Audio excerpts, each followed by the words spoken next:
Welcome, here I've got LG K50s and I'm gonna show you how to turn on and off the camera location tags at this device.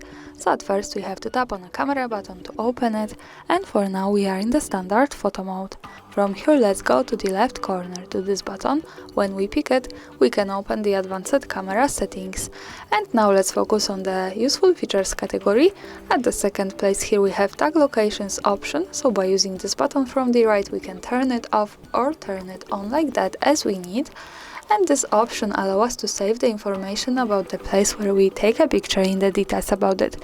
Also here the important thing is that to make it work correctly, when we want to save the actual location of our photo, we have to be connected with the internet, for example with the Wi-Fi or the mobile data, and we have to turn on the location of this device. So remember about these two parameters to make it work.